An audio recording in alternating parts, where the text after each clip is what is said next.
It's 4 o'clock on a Tuesday, and you know what that means. It's time for another exciting Quarantini Happy Hour. Yeah, baby. Woohoo! And today we are joined by my friend and taxi screener, Craig Pilo. All right. Hey, Craig. How are you, man? I'm good. Yeah. So the Nielsen ratings were... Am I there? Yeah, I think I'm coming through in the audio from the computer that you're monitoring us, though. You may have to kill the audio. I just turned it off. Okay, good. Is it off? The Nielsen ratings were really good yesterday. That's what I was asking about. So I got a second chance at it. The Nielsen ratings came in. And... Yeah, you did great yesterday. Got some nice positive feedback. It was great to have you on the show. Cool. Excellent. So, yep, Craig is back. Howling Wolf says, I see Cubase. Yes, you do. Craig has been a taxi screener now for 3 years. He's an A-list professional drummer. He's a composer himself, has tons of stuff in libraries and shows. He knows your world, and he did such a good job yesterday listening to the stuff and commenting that when we got to the end of the show and I realized we had 9 pieces of music left, I said, hey, Craig, what are you doing tomorrow at 4? And he said, I'm there. So here he is. I'm going to mute my phone. Absolutely. And we're going to have some fun and listen to some more music. Hello, everybody in the chat room. Again, I'm not going to say hello to you guys individually today because I want to make sure that we get through all this music. So, let's see, what else? I think I'm all set to go. I think yesterday, if somebody can remind me, I think we finished the piece called Hard Hitter. That was by Fletcher Wilson, and today we're starting off with Surfin' with the Rabbi by Glenn Letts. So here we go.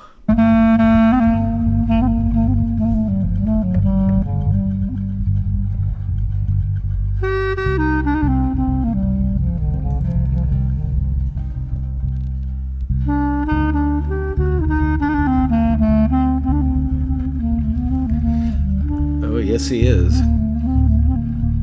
Okay. Craig is frozen. Wow. Okay. Let me text him. I don't know if he can even hear me or not.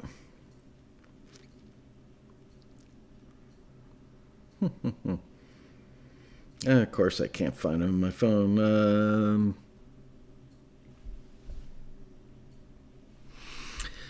Nothing is easy anymore. Liz, can you text Craig and tell him he's frozen? Please.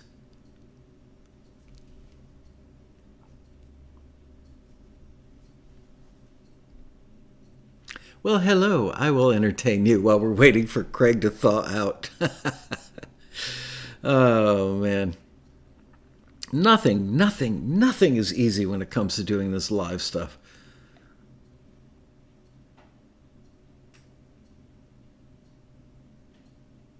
And he's so proud. He was using his brand new iPhone 12 today, and the picture looks so much better. Hello, Vicky. Hello, Alan. Hello, Amanda. Songs from a Headband. Terry Gorka's in the house. Hello, Terry.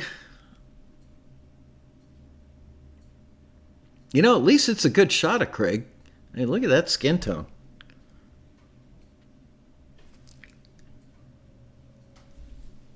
Must be cold there.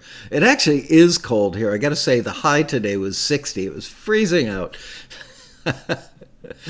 Oh, man. The huge burden of live shows. I know, I should just tape these things. But, you know, I take the bullet for you guys.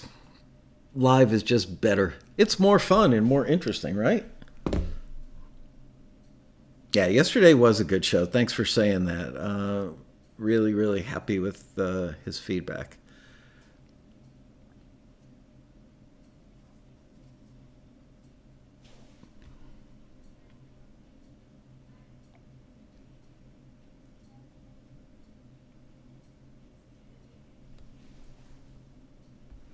That's true. I do tape them also, but right now we're taping a frozen Craig.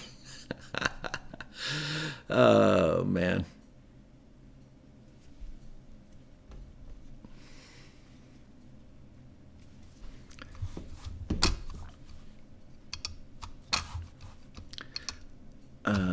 Let's see. I am going to send him an email.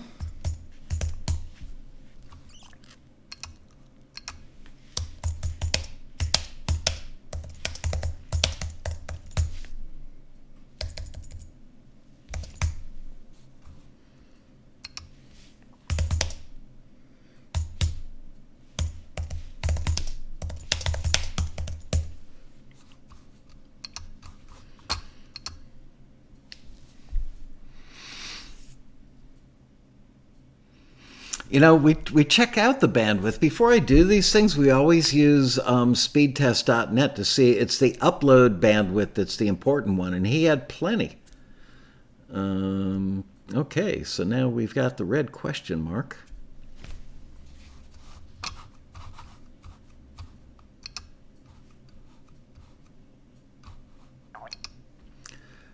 Window rendezvous dashboard. Got that happening.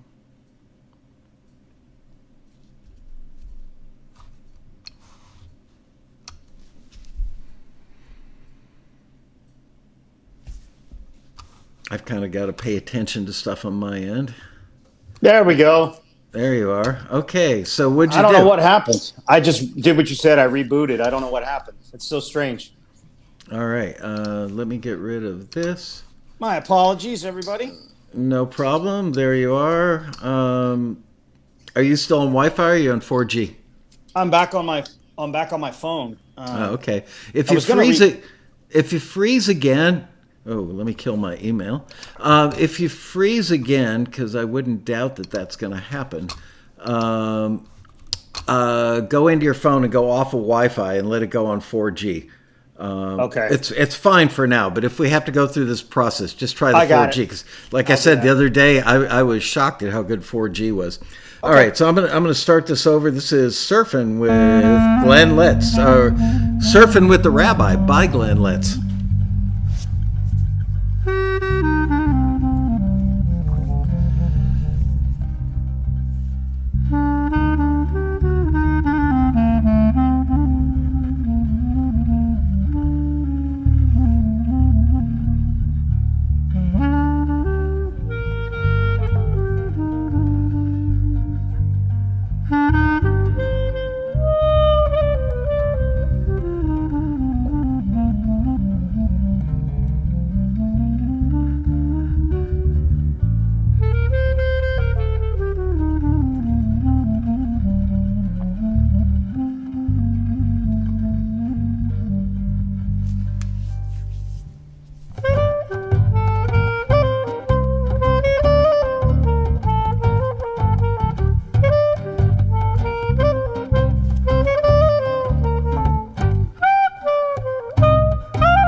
I'll be Oh, right back. I need to go grab a bagel with cream cheese. oh, wow, that's right. I forgot it's informal. I should have brought a snack. That's right. Yeah, today's the informal episode. So what'd you think? I loved it. It had like a nice rumba feel. A good. It sounded like a pretty live clarinet to me. Again, when I listened to the broadcast yesterday, the audio quality is better for your listeners, I think, than it is for me. But from what I could hear, I really liked the kind of rumba feel. It had a couple really good edit points. I thought the melody was very well written. It could fit into a variety of situations. That's a very useful cue. Again, I hate to double back to some of my same notes yesterday and make it sound like I'm reading for a cue card. I promise you I'm not. But it sounded a little long and repetitive to me. How long was that? Where'd it go? It was 2 minutes and 41 seconds. Right. And a big part of that was the intro. I mean, the intro Right. had to be like a minute and change on that, I would say. Right. I mean, they needed to shave a minute off of that, and that would have been a forward. It had a good. It had so many good parts. So I don't want to say like it wouldn't be a forward because depending on the reference material, it might be. But I think a 90-second version of that would have been a slam dunk. A shorter intro, get right to your point. Maybe that one could be closer to 2 minutes because it had some. It's weird. Usually the clarinet can be kind of piercing. But they did that was in a very comfortable, at least from what I could hear, in a very comfortable register. So and very well recorded. Oh no, you froze again. Yeah, very well recorded. Exactly. I'm here.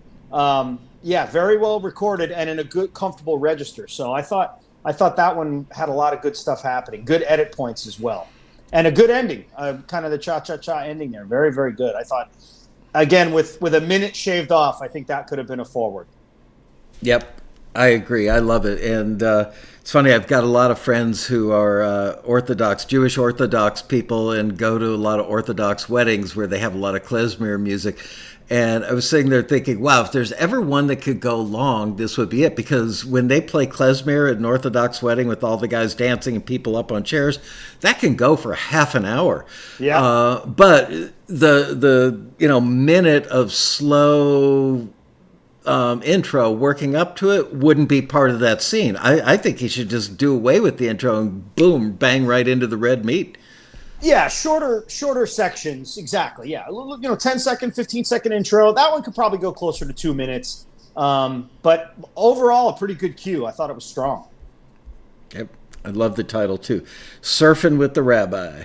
Nice. Okay, this one is called Morning Light, and it's by Larry Tuttle. Awesome.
What'd you think?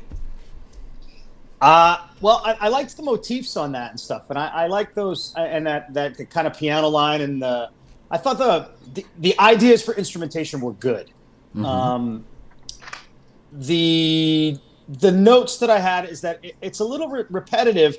There was a couple nice sections there, and good ideas, but be more bold with your ideas. Like it had the makings of a good cue, especially when I went to that part with just the bass happening. But towards the end, I don't want to get, I have to try to make sure what I say translates properly sometimes because I went to music school and I studied counterpoint and all this other stuff. But I think towards the end, some more counter lines or some more counterpoint or maybe some more sustained notes to help it build a tremolo string section or a synth might help that build a little bit more towards the end. Again, into a cue like that needs a more definite ending. I need to know that it's over.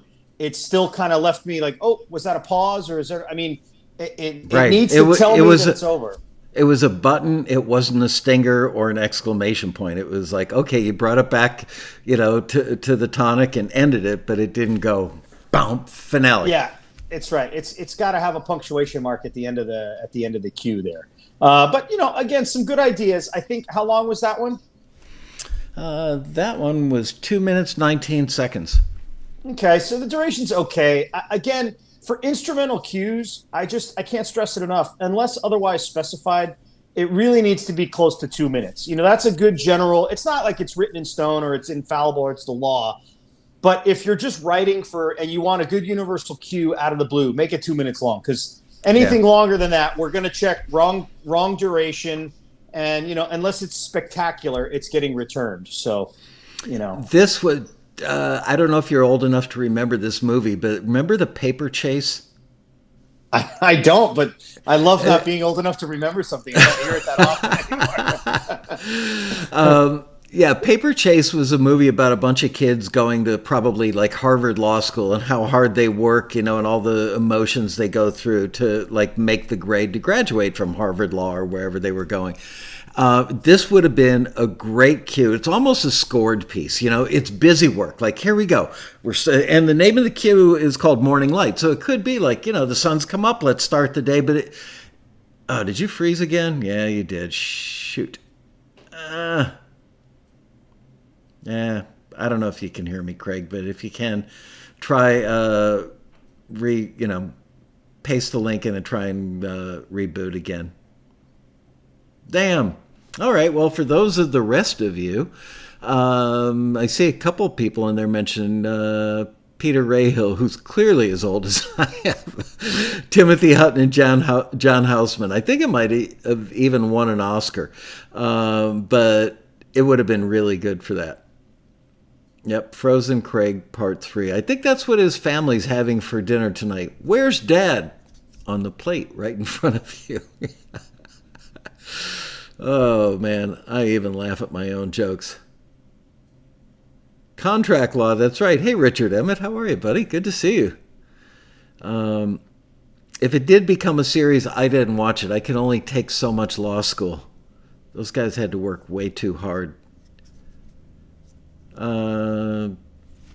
Okay. Liz, I don't know if you've reached out to him yet. I don't know if he has any idea. So frustrating. Lindsay Wagner was in that? Wow. Timothy Bottoms. Ah, there goes a helicopter. She tried to call and can't get through. He's on his phone. Well, I'm glad it's a Quarantini because we're not looking all that professional right now. Yeah, they're great critiques when he doesn't freeze in the middle of them, right?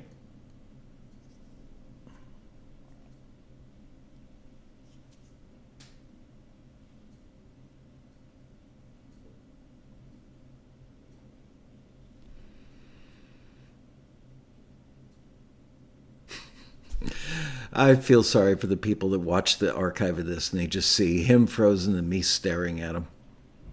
Long freeze. Yes, it is.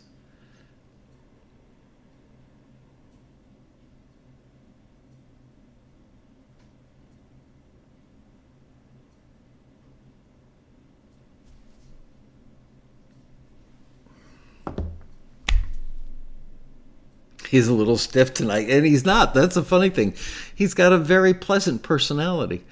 So, what are you all doing for New Year's Eve? Is anybody going out? Did you hear they found the first case of the new variant of the virus in Colorado? How would you write a cue for the freeze? I would just do a drone. Something with a little chill to it. New Year's Eve, staying home alone. Yep. I think that's going to be pretty much it for everybody this year.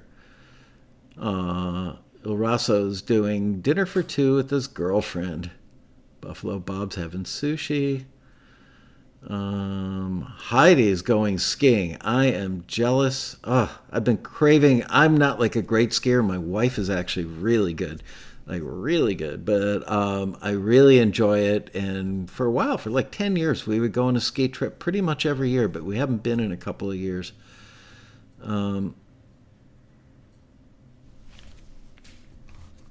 What is going on over there, Craig? Well, I guess I'm going to have to fire up the email again.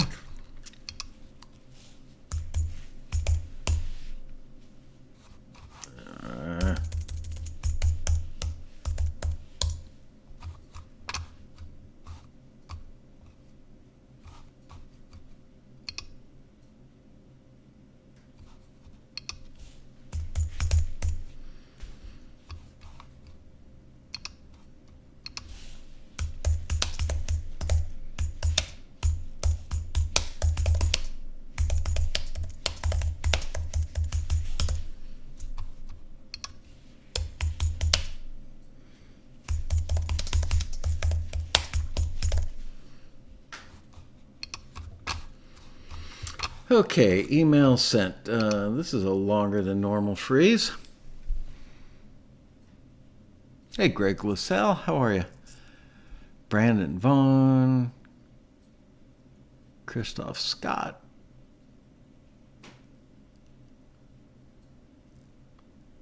Craig was returned. Oh, man.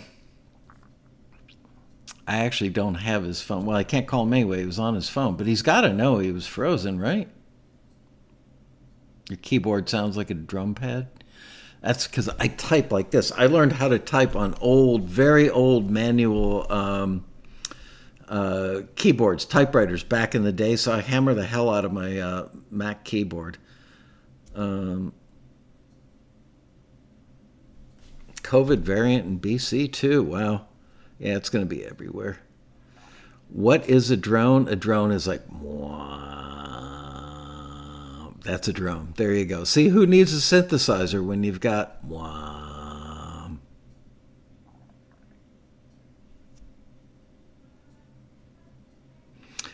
Okay. It just went to the red question marks. I'm sure you're going to see.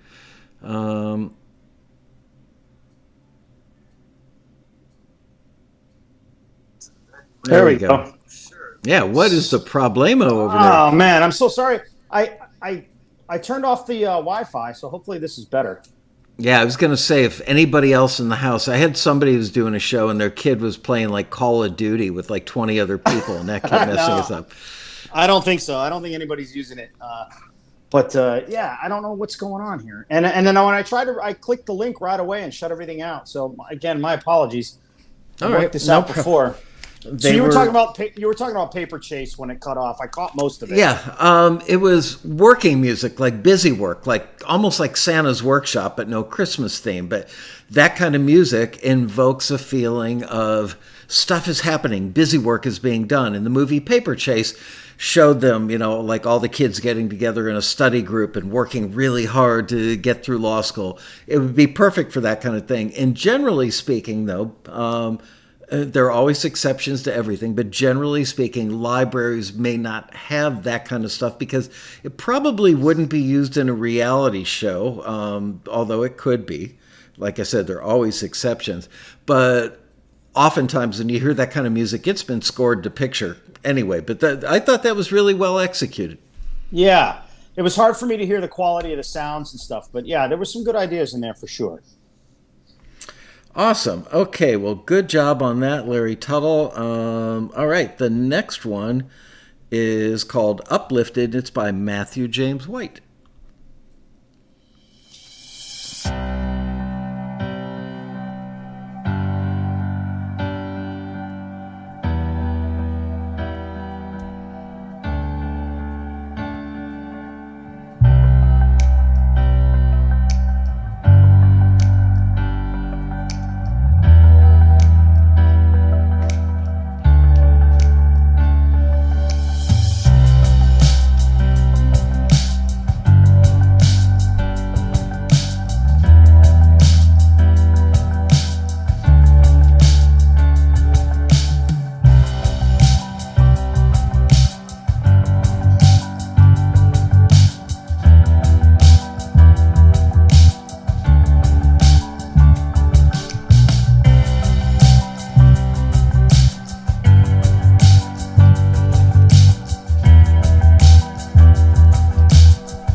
Cool.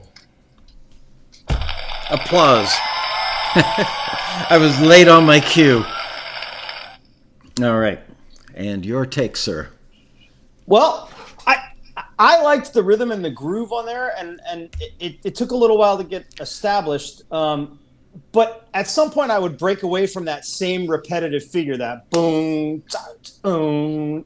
It's a cool figure, but at some point, either go to a bridge or a chorus where it's not that same one bar pattern through the whole song. Like, go to another section. It was good ideas, and the progression's cool. I thought the keyboard playing was fine, and the ideas for the groove, but it needs another section. Like, you can't just have one bar repeated throughout. Like, create a phrase. Think more. Create a longer phrase out of it rather than one little short phrase repeated over to just extend it. It's not a bad idea. It just needed to be expanded. And of course, on something like that, I would like to hear a little bit more theme on top of what's there. That sounded like a good bed and a good start, but maybe keep going with it. The engineer in me thought the snare sounded like something from the 70s, and it took the whole thing kind of, it's like something, am I crazy? You should answer this from a screener's perspective.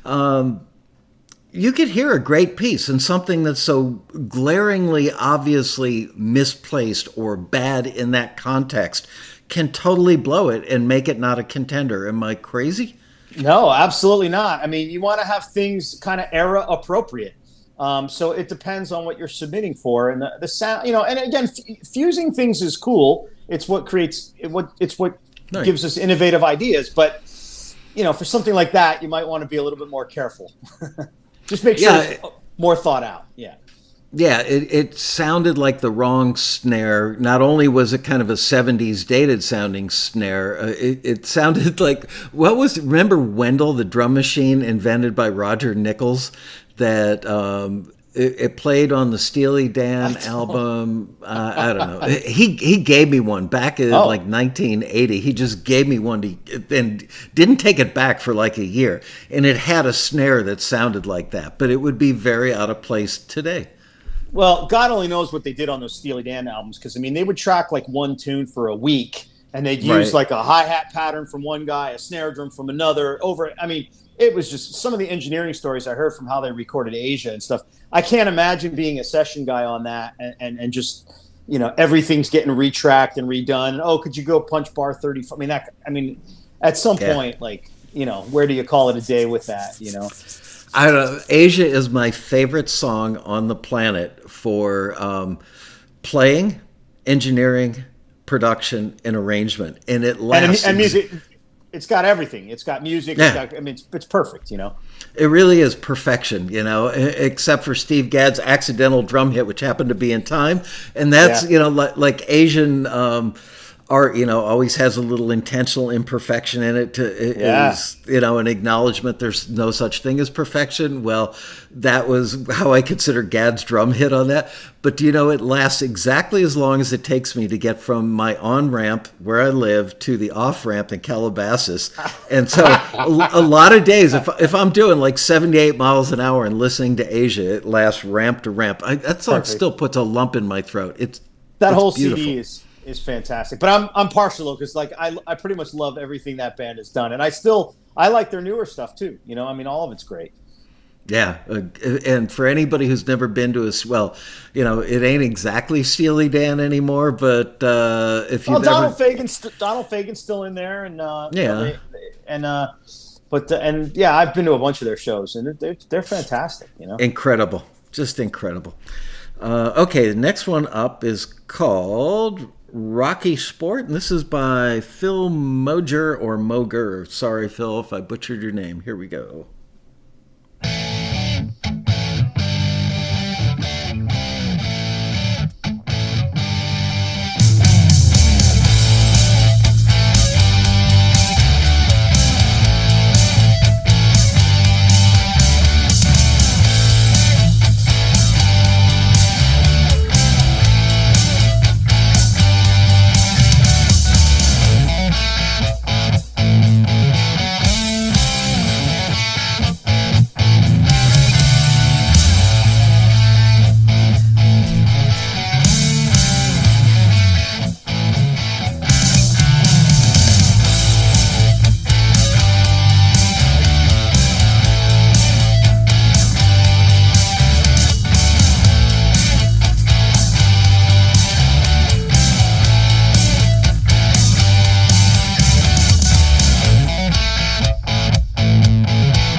I've got to address the 800-pound gorilla in the room, which is the snare drum was making my ears bleed, yet some of the tom-toms sounded really good. Yeah. Did the snare, it's like so super bright with no bottom end whatsoever. Did it sound like that for everybody else, or is it just me? I have a very mid-range mix through these. It's not quite a gramophone mix that I'm hearing, so it's really tough to comment on the fidelity. And I learned, I watched the rebroadcast of what we did yesterday, and it was so much easier to hear when I listened back. And I was like, oh, I can't believe I missed that, but it's weird coming through these. Some of the same notes on that one. I thought the guitar playing was pretty good. I like the riffs. I like that riff-driven guitar. And again, that's a really commercially viable style for today. We've been seeing a lot of requests for that lately.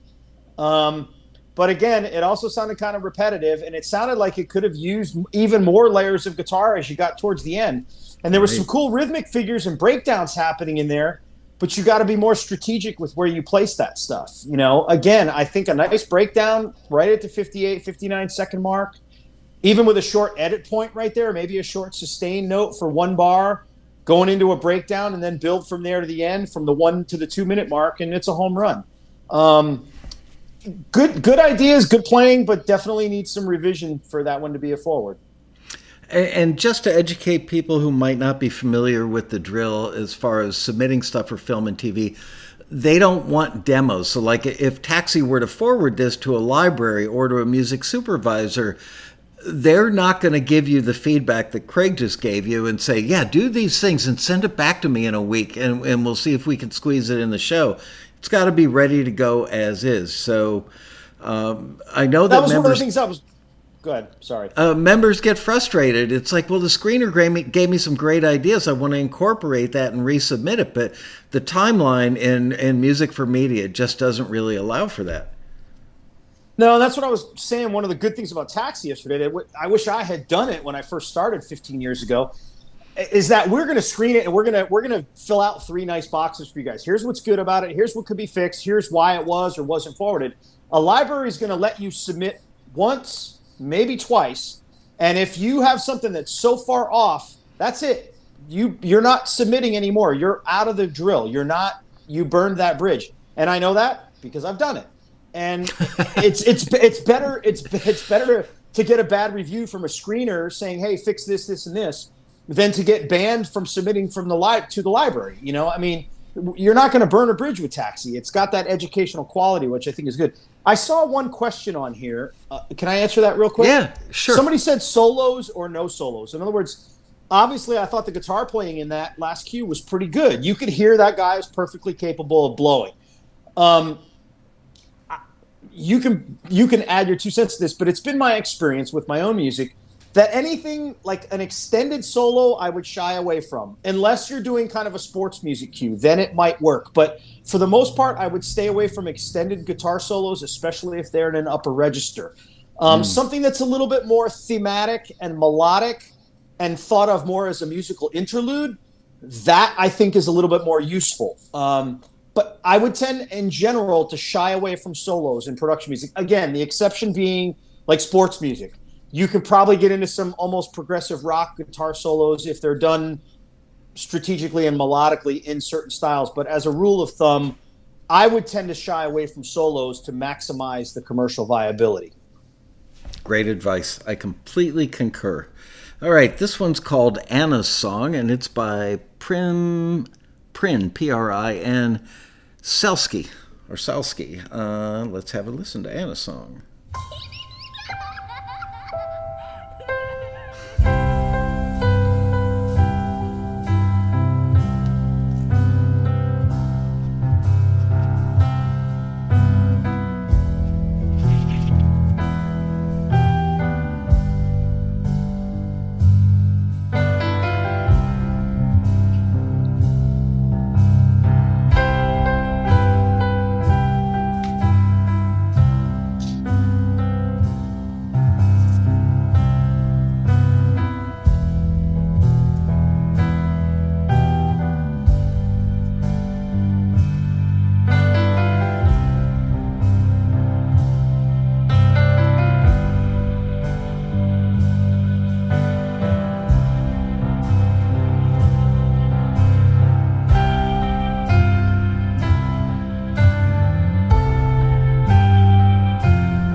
And your vote, sir. Well, I mean, we talked about this a little bit yesterday. I heard some. It sounded like children laughing in there. Was I right with sound effects? Yeah. Again, I would shy away from sound effects in general. And that's just a general rule of advice. Whether it be waves or bird sounds or reverse cymbals, or today I was screening something and they did some cool things with delay and stuff like that, which is fine. But again, I would just shy away from that kind of stuff in general. Like, just stick with the music, leave the sound effects to the editors and stuff like that. Record everything as clean as you can. Make it sound radio worthy, something that can be played on the radio, and you're good to go. As far as the music content on that, I thought the piano playing was fine. I thought there was some good ideas. I liked the motifs and stuff like that. I also liked that quarter note pulse that kept going through the whole thing. But again, at some point, break away from that and give us a B section or just a different section. Like, it needed to go somewhere. And at the end, again, I would like to hear on a cue like that, maybe some more sustained notes, some more tremolo, maybe some textured strings or something to just help arc us into the end, Yeah, forward momentum. It doesn't have to sound like it's racing to a finish line, especially for this kind of cue, but something that says we're going somewhere rather than just kind of, status quo all the way throughout.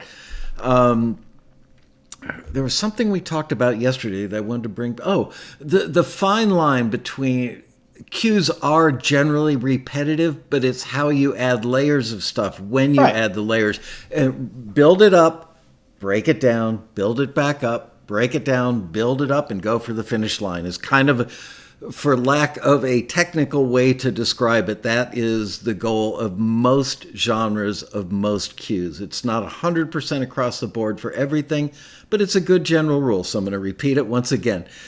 Start it out, get to the point kind of quickly, don't have long intros, build it up, break it back down, build it back up, break it down, and go for the finish line with a bigger build up, and in most cases, sort of an exclamation point versus it's just over. Yep. And get that done around the 2-minute mark for an instrumental cue, and we'll press forward. Yeah, and by the way, if you're new to Taxi or these shows, a lot of the listings will say about 90 seconds to 2 minutes, give or take. So we did have a problem with a couple of screeners like 3 years ago that were saying, I'm sorry, this went for 2 minutes and 2 seconds. I can't forward it. They won't do that anymore. That person just wasn't thinking very clearly, so we made a point of letting the screeners know. Now, if it says, about 90 seconds to 2 minutes and it's 2 minutes and 43 seconds and it's not going anywhere, it's laying like a lock, you're going to hurt yourself and not get a forward. If it's 2 minutes and 17 seconds and it's amazingly good and feels like it's got purpose and forward momentum, the screener is going to say, you know what, it works. I'm sending it anyway. Nobody would reject this on the end user's end. So there's nothing that's, cast in stone. The screeners have a lot of leeway to use their knowledge and their good taste and understanding what the end users, meaning editors or music supervisors or libraries, what will appeal to them. So it's not even like in Craig's case, when he's screening, he would be the first to tell you, I'm sure, to say, hey, it's not about my taste if I like it or not. I'm putting myself in the end user's shoes. And it's hard for people to understand that the screeners can do that, because it's difficult for all of us to listen to music and not, bring some of our own personal taste to the party. But the screeners are pros, and they are trained and in the mindset of, if I were an editor, if I were a library owner, or if I were a music supervisor, would this work for me? So there you go. Take a bow, Craig. I've been a music supervisor on two projects as well. I was a music supervisor for a show called Double Dare on Nickelodeon. Oh yeah. And then I was a music supervisor for an independent movie where a lot of the music was klezmer music. And again, it has nothing to do with what I like or I think is good. It's music for picture. So when we say for instrumental cues that have a nice universal purpose, they need to be about 2 minutes. And you give us something that's 2 minutes and 58 seconds. That's not 2 minutes. That's 3 minutes. That's not. And you give us something that's 1 minute. It's like, come on, guys. make it 90 seconds to 2 minutes. A minute 45 is to 2 minutes is pretty ideal, you know. And when I'm editing music here, I don't think it's that hard. As a matter of fact, it gives me a nice starting parameter to cut a piece of music. I'm not over composing. I'm not under composing. I know the target duration, and I craft my cue to that. And it gives me like a self-set parameter to write in, which I think is good. I think, you know, it gives me a little more purpose. Right. So, all right. This next one has a great title. It is called Morning Run, and it's by Robert Else.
Sounds like my audience had a little hiccup there as they started to clap. That cue sounded good to me. I mean, I can't comment on the fidelity, but I heard a lot of really great things happening. That I liked the structure. I liked the way it started simple. It added layers. It built with purpose. It had some nice, breathy kind of pauses in there that would allow an editor to get in and out of a few different places.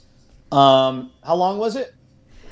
It was 2 minutes and 14 seconds long. Okay, so and didn't feel like it because it had purpose. That one felt good to me. I mean, again, if that was like a happy, uplifting, or what do you call it, a reflective. There's a few adjectives they've been using recently. I can't remember what all of them are, but like happy, uplifting, positive energy sounding kind of cue. That one sounded good to me. I don't have a lot of comments on that one. And the time it could use more level, Robert. If you're watching the show, it was a little level shy compared to other stuff. Just not for nothing. And also, I thought the title was excellent. Morning Run. It sounds like somebody woke up at the crack of dawn. They've had a little, post toasties. They're going out the front door. Glad to be alive on this beautiful day is what that said emotionally. And emotion is so important. Having a great piece of music that shows you're a great composer or a brilliant pianist, all those things are great, but they're not nearly as important as having an instantly identifiable emotion so that editors and music scoops can go, oh, I know that would be perfect for right here. And that one had it. Yeah, I thought that one had a lot of good stuff. All right, this one is called Push and Pull, and it is by Terry Gorka.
So And your take.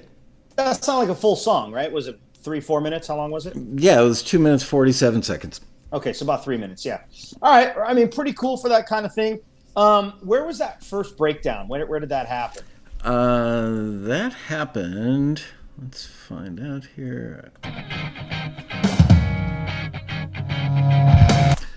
1 minute 55 seconds. Okay, pretty cool. It sounded pretty. That breakdown was excellent, and I liked that tom thing coming out of it.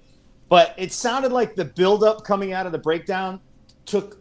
Again, if this was going to be a cue, which it sounds more like an instrumental song to me than a cue, but if it was going to be a cue, it might need some revision. This would totally depend on the references that they provided in the listing. This might work really well for something that has very similar references to that.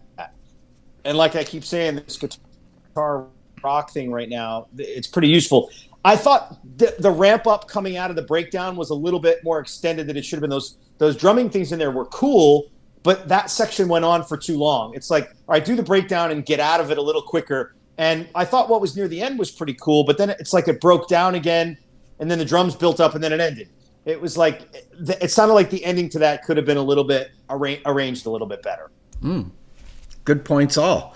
But, the guitar playing was great, I thought, and there was some really good ideas. It sounded to me pretty live from what I could hear. And it's funny because some people said, oh, the toms are panned too wide. Somebody else said, I love the fact that the toms are panned wide. I think that's just a matter of taste. I don't think music supervisors are generally not going to throw something out because of the panning unless it's, if you go back to Disraeli Gears by Cream where, like the bass and drums are on the left and the vocals on the right. Yeah, that may not cut it. And then there's another argument on panning drums as well, which I've had with people. And I'm like, I don't have a strong opinion about it, and I do it for a living. But when you mix the drums, do you pan the drums as if you're listening to them or as if you're playing them? So I pan like I'm playing. Right. So my floor tom is on the right, so you're left. So we pan it. Again, you could spend hours. If you want to argue about gear and dumb things like that, go on that website, Gear Sluts, which I go on to try to learn about things like that, But you can go nuts with panning things and the ridiculousness of that. So I don't know. As far as the stereo tom thing, it sounded good to me. I agree. Okay, we're gonna go a few minutes over today. This one's called Valhalla Burning by Vicky Floweth.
And your take?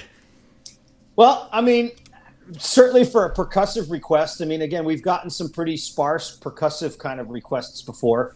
So I guess something like that, it might loosely fit that. But even with those percussive kind of requests, you still need a song for them. You still need an intro, a body, and an outro. You still need somewhat of a theme or a melody, even if it's rhythmic.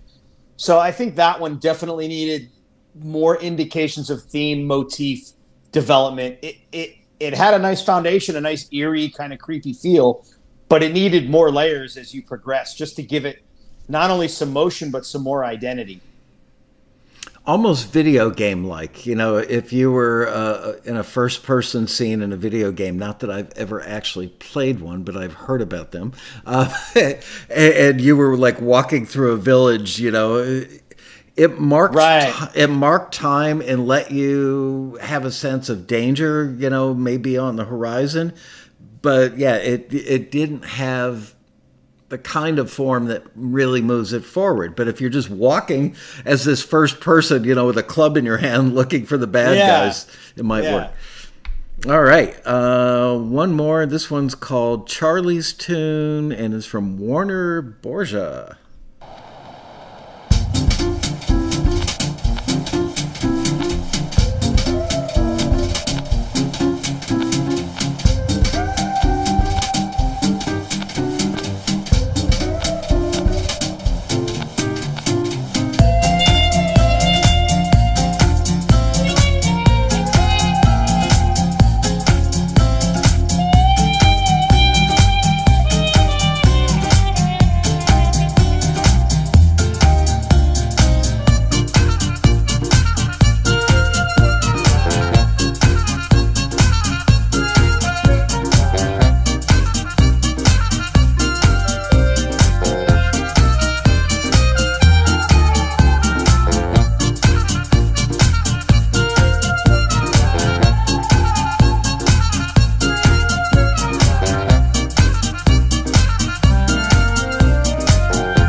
And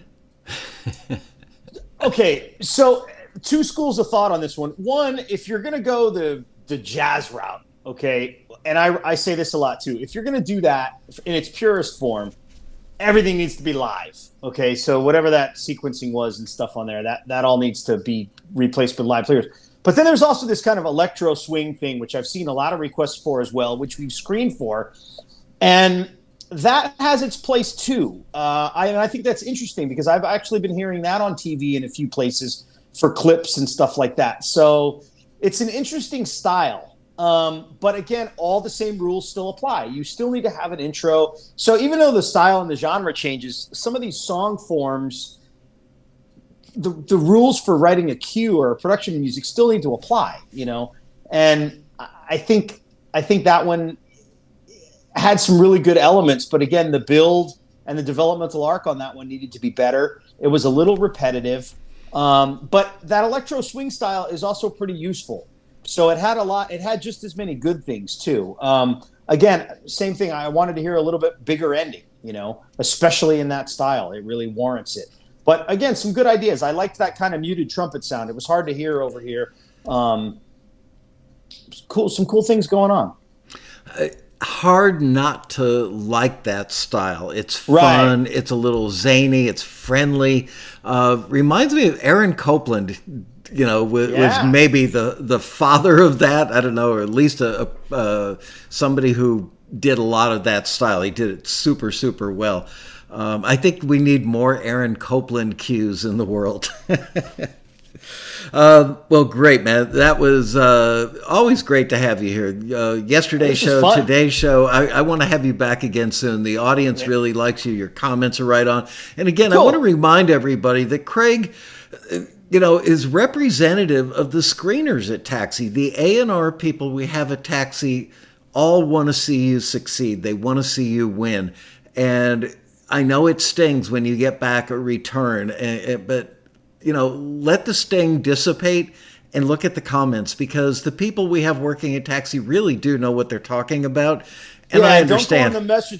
Don't go on the message boards and say we're all old and cranky, because we're not. That's right, damn it. He's young and happy. Speaking, oh my gosh, the message, the stuff they say about Taxi on Gear Sluts, it's incredible. And if you go on there, if you go on Gear Sluts and just search Taxi, the stuff they say about us is just incredibly rude and nasty.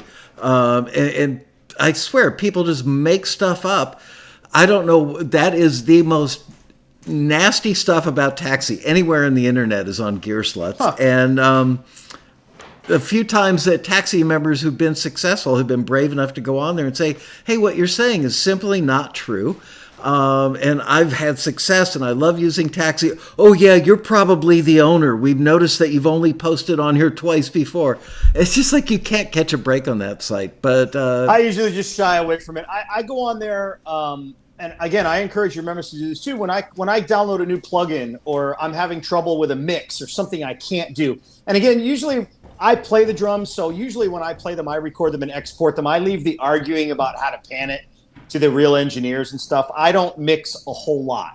When I play drums and stuff, I don't do that. But I go on Gear Sluts to learn things that I can't do, or if I'm trying to buy a new piece of gear, I want to go see what other people are saying about it. But I'll check out what they say about Taxi. I tend to just stay away from that, and I'm a little bit more selfish when it comes to that. Like, as far as Taxi goes, if I was a member, I'd just be concerned about, getting my music forwarded. What can I do to make my music better? And again, thanks for keeping this going during the pandemic. I mean, the members are really lucky to have this, from an educational standpoint and all that you do. I've also been pointing more and more members in my reviews to your Monday night things. Right. Thank you. Because I just think, I don't know, it's free. You can come, you can interact with people here. I'm watching the stream today, so I can actually see the comments a little bit. Yeah. But it's fun, and again, you take the reviews with a grain of salt. Fix it if you can. Digital audio is not that hard, and you get your music forwarded, and you can, if you do what a lot of the screeners say, I think people could easily earn their money back from the membership with a few placements. Yeah, we get that question a lot. I see people posting on the forum. So if I join Taxi for $300, will I make that back in the first year? Well, that depends. Not in the first year. No. How often you submit, how good you are when you start, how much you pay attention to all the stuff, blah, blah, blah. So there's no guarantee. Oh, the family's coming down. It must be dinner time. Anyway, so... yeah, thank you for doing this, Craig. Thank you to all the people who submitted. And have a great, safe, well, I guess everybody's going to be safe because you're all going to be home New Year's Eve. And I will see you guys on Monday after the first of the year. Look forward to seeing you all. Craig, I can't wait to have you back. Thank you. Happy New Year, everybody. Anytime, guys. Happy New Year, everybody. All right. See you soon. Bye-bye. Got it.